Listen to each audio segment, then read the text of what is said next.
Prosesnya juga nggak bisa dikatakan complicated Pak ya. Lumayan complicated. Ah, Complicated dalam arti berapa banyak faktor yang harus betul. dipikirkan dan harus dihitung. Mm, Kemudian dalam periode berapa panjang, mm, dan kemudian potensi-potensi apa lain lagi yang dianggap akan mempengaruhi hasil dari brand valuation. Jadi kompleksitas bisa naik dan turun betul. tergantung juga nanti misalnya skala bisnisnya. Ini Ya. bisnis yang ukuran berapa nih? Ya. Yang ukuran 10 juta dolar, Oke. 10 billion dollars atau 500 billion dollars misalnya. Itu Nah, skala itu juga pasti mempengaruhi. saya jadi penasaran ya mau tanya ke Pak Edi Regar nih. Kalau untuk proses yang normal Pak ya, butuh waktu berapa lama sih Pak sampai katakanlah deal itu semuanya? Eh, ada dua hal ya, Mas Santo. Ah, Kalau proses valuationnya sendiri sih, itu kalau yang sederhana itu antara 3 sampai 6 bulan. Ya, Oke. proses Itu yang valuation sederhana, yang Pak, ya? yang nggak kompleks lah ya, kita Ya. 3 6 bulan. Itu valuationnya sendiri. Valuation sendiri. Tapi kalau skalanya besar, magnitude-nya besar, impact-nya besar, misalnya ini ada hubungannya perusahaan nasional sama di asing apa segala macam, itu valuation-nya tuh bisa lebih dari setahun. Oke. Valuation-nya sendiri. Tapi deal-nya, nah ini yang jadi relatif. Oke. Jadi bisa aja valuation-nya cuma sebentar 3 bulan, tapi deal-nya bisa setahun. Karena Karena untuk nggak ketemu kata sepakat. nggak ketemu tadi, meskipun sudah sepakat ini, tetap sudah merasa ya itu tipikal nature-nya pembeli sama penjual itu kan Iya. kayak bumi dan langit kan Iya, ya. betul. Pembeli maunya harga semurah mungkin, penjual mau harga setinggi mungkin kan. Iya, Nah itu betul. kan dasarnya itu. Meskipun mereka sudah sepakat, Iya. kita tunjuk satu independent consultant, kita tunjuk satu independent valuator, Iya. kita sepakat dia tuh objektif, profesional dan sebagainya. Tapi tetap aja selalu ada ini itu Yang yang jadi mempengaruhi. proses. Jadi kalau saya mau membatasi waktu cuman soal valuation prosesnya aja, tapi Iya. bukan dealnya. Kalau dealnya itu ya orang bilang cuma Tuhan yang tahu.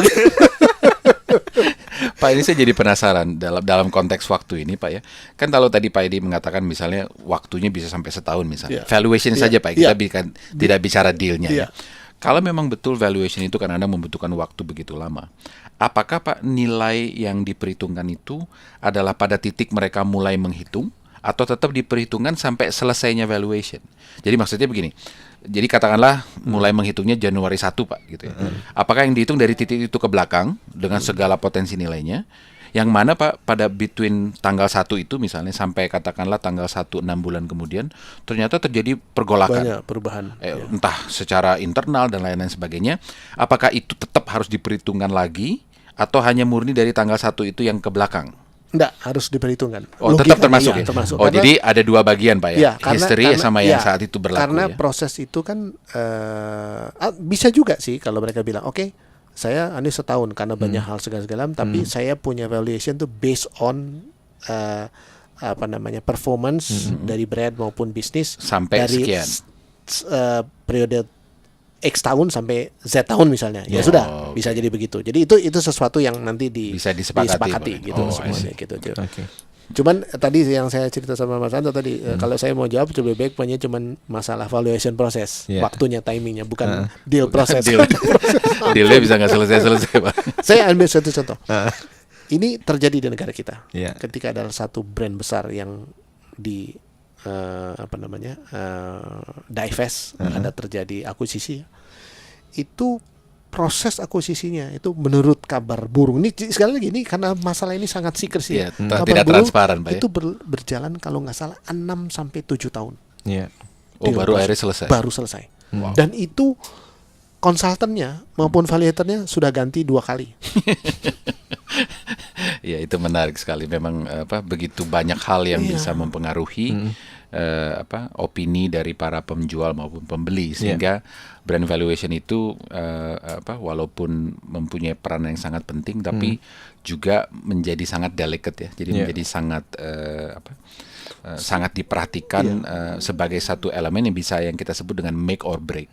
Bisa saja perhitungannya benar, tapi begitu mereka masuk dalam dealing stage, ternyata proses valuation itu menjadi begitu gampang terguncang. Betul. Karena ada faktor-faktor lain yang tiba-tiba tadinya tidak ada di dalam equation, atau dia muncul. Misalnya isu politik, isu perkembangan ini itu dan lain-lain. Termasuk yang tadi saya bicarakan tadi, kita offline Off the air. off air ya. Itu misalnya contoh, oke, saya mau beli barang itu dan cocok semua harganya. Tiba-tiba dia bilang, tapi yo gak beli buat brand baru ya. Iya. Ada persyaratan lain yang tiba-tiba muncul dan yang bisa menaikkan atau menurunkan. Iya, dia value misalnya itu ahli sendiri. buat sepatu, ya toh. Sepatunya punya merek shoes dijual. Tapi abis itu nggak boleh belikin brand sepatu baru ya. Dan sepatu lagi. Nanti gua nggak ada gunanya beli ini gitu loh. Nah, itu bisa rusak lagi pasarnya. Waduh, gitu. berat banget tuh ancamannya. Berat banget. Ya bukan ancaman, artinya itu perjanjian. Karena saya kira logis ya untuk seorang pembeli itu untuk was-was juga. Kan dia harus punya semacam satu ikatan gitu. Oke, saya ambil, tapi 5 tahun ke depan saya mesti bisa mengambil benefitnya dulu. Baru kamu boleh muncul lagi sebagai potential future competitor misalnya gitu. Udah ngambil brandnya yang udah begitu bagus ya, yang dibeli juga nggak boleh jualan lagi. Ya saya kira itu banyak terjadi di dalam dunia bisnis, dan itu saya kira suatu konteks yang wajar karena walaupun dia tahu bahwa value dari brand yang dia ambil itu hebat, tapi kan dia juga pasti mikir orang yang membuat brand itu hebat kan pasti juga ada suatu kehebatan tertentu. Betul. Yang mana dengan mudah dia bisa mereplikasi format yang sama, bisnis model yang sama untuk brand lain yang dia bisa bangun, atau malah mungkin dia udah bangun diam-diam. Nah, itu juga kan kadang-kadang mempengaruhi ya di dalam keputusan buying atau nggak buying lah. Betul banget. Karena kalau bicara mengenai brand valuation, orang awam yang di luar tuh hanya bisa melihat, oh akhirnya brand itu dibeli oleh ini ya. Betul. Perusahaan itu dibeli oleh perusahaan ini. Ternyata Betul. dibalik atau di dalam itu semua itu, aduh. Sinetron, Pak. Betul. banyak dinamika, banyak dramanya juga, dan pada waktu kita mengetahui angkanya, kita tidak bisa membayangkan apa yang terjadi gitu. Tiba-tiba cuma dengar angka segitu, wah fantastis sekali itu angkanya gitu ya. Padahal ternyata di dalamnya penuh dengan intrikasi yang mungkin kita tidak akan pernah tahu. Oke.